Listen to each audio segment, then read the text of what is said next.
Welcome to Guadalajara. In this video, we're going to be talking to Rennie, who is living on a $130 Canadian pension. She's not living in this neighborhood, by the way, and that Canadian pension is not her only source of income because she has built a way of collecting income in ways that you might find interesting so that she can live on that small pension while living in a much nicer neighborhood than this in Guadalajara. This is actually the neighborhood that I'm staying in. This is the edge of the Colonia Americana. I thought the Colonia Americana was going to be really nice. I'm actually staying in a part of it that is, I'm on the not so good side of it. But even the good side of it, I'm not that impressed with. I think it was rated as the #1 neighborhood in the world by a bunch of hipsters and 30-some-year-old party folks. But let's head across town to meet Rennie and see what she's doing to fill in the gaps of her pension and what life is like here in Guadalajara, including a tour of her home. So I am now on Rennie's roof in the, what is this neighborhood, Colonia? Jardines Alcalde. Jardines Alcalde neighborhood of Guadalajara. So let's meet Rennie. This is me, Rennie. I was born in Canada, in Labrador, believe it or not. Fly-in, boat-in only community. And since have lived in over 55 homes in 10 countries and worked in 6. And this is my final stop. So let's dig into what this video started about, which is living on a 130 Canadian pension in Mexico, and find out how Rennie supplements that to make it possible. So let's dig into the topic of money right off the bat. I lived in Canada until I was in my late 30s. Did some work in Canada, had my kids in Canada, was married, and then left. When I left Canada, I paid all of my debts, which was my university mainly, and left debt-free. No money, but debt-free. So now I live with about $130 pension. Nobody can live on that. You can't get a bed for that. So I bought my house here after working overseas, and I bought a house that had rental potential. I have a full-time, year-long Mexican-style rental in the downstairs of the property, and then I have my apartment on the 2nd floor, and beside my apartment, I have a vacation rental. Originally, this living room went from way over there to all the way on the other side of the house. And I had this wall put in, which separates my living room from next door, which ends up being the vacation rental. And so I've carved out this vacation rental from my house. Living, kitchen area, bedroom, bathroom. So that is just a great idea. Rennie took what was 2 units and turned it into 3 just by kind of carving out a section of her home, giving her the income from the vacation rental. And between the 2 rentals and teaching English, business English online and in person, it all works. And it's, surprising how good it works. So let's talk about what the numbers are that make it work. For my expenses, taxes on the house for a year are, I think they're up to 5,000 something pesos, but because I'm old, I get a discount and they're 4,000 something. And if you pay them at the beginning of the year for the whole year, you get another discount. So that's what I do. You can also pay your water for a year. And my water for a year for this entire house for all of the rentals is about 2,000 pesos. Electricity, I pay my electricity and the vacation rental, and then the downstairs rental pays their own electricity. My electricity runs about 400 to 600 pesos every 2 months. Those are your big expenses. I have a Mi Bici card, which allows me to cycle all around the city with the city bicycling setup. and that's another 400 and something, 450 pesos a year. I have an old age card for my metro, which gives me half price on the Tren Ligero, the subway, the buses. Also goes a little ways to help. And because I'm old, I also can get healthcare, laboratory stuff with a discount at Salud Digna. So, you know, things are pretty good. And we are going to get back to money before the end of this interview. But first, I want to make sure you're clicking the subscribe button if you're interested in moving to Mexico from the U.S. or Canada or somewhere else. I've got lots of great videos coming up for you. But let's get back to the interview. Let's talk about healthcare, because this is the first time I think I've talked to someone from Canada about healthcare, because usually we're looking at people from the U.S. and how that works, Medicare Advantage, premiums, and stuff like that. Let's talk about what Ready's doing for healthcare coverage. Because I've worked here in Mexico, I have the Mexican IMSS, EAMS. I paid into that for about 14 years, so I'm entitled to use it. It's not the best in the world, but it's functional for the basics. Other than that, you have to have money put aside to pay for the things that come up, and they're not that expensive. You can go to the Dr. Simi or the Aurora or the, for free or under 50 pesos for, minor stuff like you got a bad cold and you need something, that kind of thing. Healthcare here is actually not as expensive as some people believe it is. I've had surgery here and been fine. Great hospital, great stuff. I can't get coverage, extra coverage, unless I had a ton of money, because I'm a type 2 diabetic and everything can be listed as, no, we can't cover you for that because you're a diabetic. Oh, no, we can't cover you for that. You're a diabetic. So it's not even worth having it. So I'm self-coverage. I use another system, which is a pre-hospital coverage for, I think it's under 2,000 pesos a year. I can call them up. They'll come to my house with a doctor, look after me. If I need to be taken to the hospital, they will transport me, all covered from my 2,000 pesos. They also have a clinic you can go to. If I fall down in the middle of the street somewhere, I call them, they'll transport me for nothing. Well worth having as a backup. And as a diabetic, if anything happens, I can just call and they'll show up. So let's switch back again to money and to paying taxes in Mexico. And this is kind of a little bit of a personal pet peeve in terms of like, what are you supposed to pay to Mexico? What are you supposed to pay to Canada or the United States and whatnot? And how people may be skirting tax law down here, maybe even unknowingly.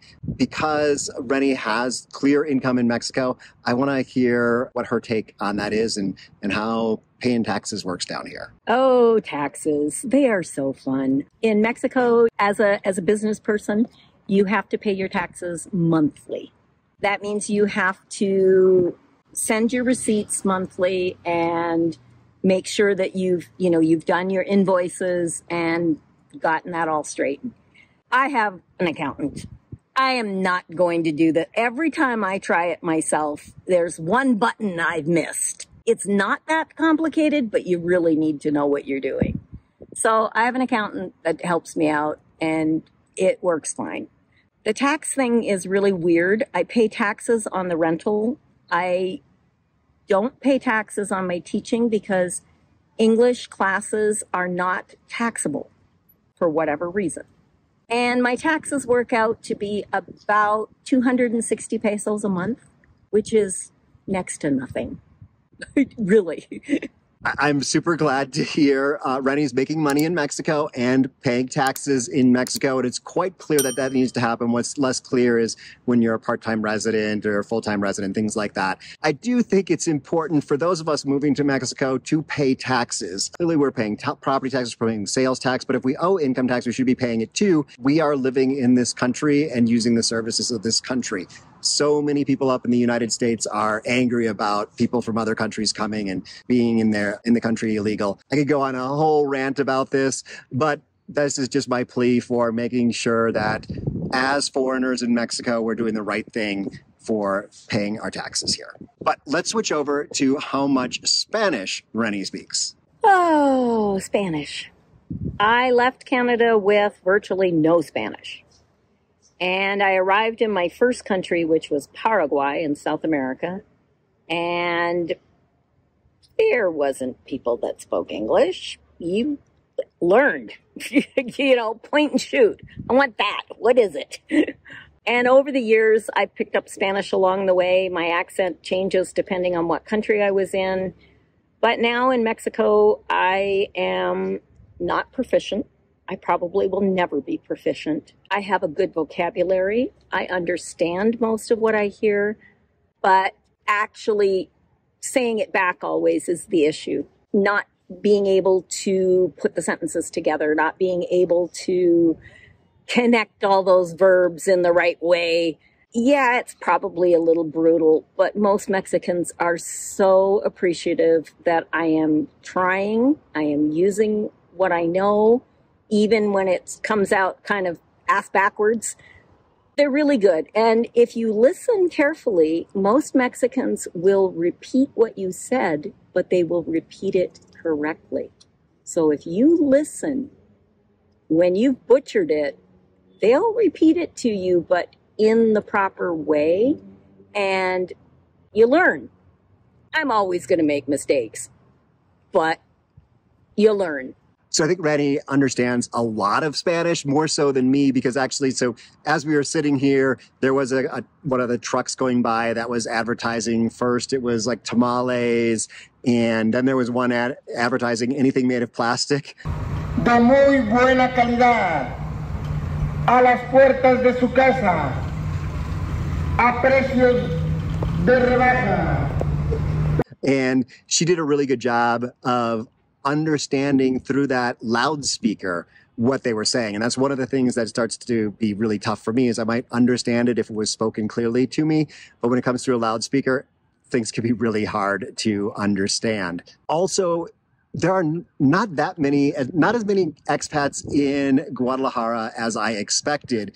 And in this neighborhood here, I don't think there's very many. So let's hear more about the neighborhood and also about this house. Jardines Alcalde. It was a suburb built in around the 1970s. This house and all the houses in the area are from that time period. I actually saw a photo of this area before that, and it was nothing. It was farmland. So this is a new old subdivision, kind of. It's a very middle-class neighborhood. Houses are well kept. You don't see any paint tagging on the housing. It's an older neighborhood in the sense that the people are older. They bought their houses back in the 70s. If they're still alive, they're still in their houses. Their kids have grown, and some of their kids have come back to the neighborhood. It feels like a neighborhood. We know each other, neighbors. We either know each other by name or we know each other by sight. Some of my neighbors I actually hang out with sometimes, and they look out for me. They check on me. They look, is everything okay? Yeah, I haven't seen you. Yeah, I had a cold. I was in the house, whatever. And that's really nice. It's not the gringo bubble of Chapultepec, Americana, Chapelita, Providencia. It's more Mexican. It's a Mexican neighborhood. I have my street market. I have everything I could want within maximum 15 minutes walk from my house. I chose to be on the second floor because I like sunlight, and my whole thing when I saw this house was I saw potential. It had been abandoned for about 5 years. It was leaking. The living room upstairs most of the upstairs had wall-to-wall carpet. And if anybody has ever been in Mexico, you will know that wall-to-wall carpet is an absolute no-no. With a leaking roof, it reeked of mold and just abandonment. But the bones of the house were good. So I bought this house for 2 million Mexican pesos, which was probably about 125 US, Canadian, I'm not sure, somewhere in there. 2017. And I had to obviously do some repairs, but surprisingly, the biggest repair was to repair the roof. Other than that, the house was pretty good. I have since done lots of other things, but the house itself is a good, solid structure. 2 floors and a full rooftop. And the rooftop was kind of what sold me. I am the only rooftop in my neighborhood that I'm using the rooftop. Everybody else has a rooftop, but they're not using it. I chose to live on the 2nd floor. As you come up the stairs, there are 2 doors. The first door is mine, and we enter into my living room, which has an eclectic mix of things from all over where I have lived. And most of them, I either know the artist or I have watched them create whatever it is. It's not just art, it's art that's got a connection. The next room we go through is my office, and I love the fact that my office is separate, and this is where I do a lot of my teaching online. It's very comfortable, and it just works so well. And are into the kitchen. Kitchen is huge. This used to be a kitchen and a courtyard. It would have been open down to the downstairs. It would have been a terraza. But very shortly after they built this building, they closed off the terraza. So now I have this massive kitchen. And I have skylights all through the house because I like all the extra light. And my kitchen has all of these plants. And it just makes it really nice to live in.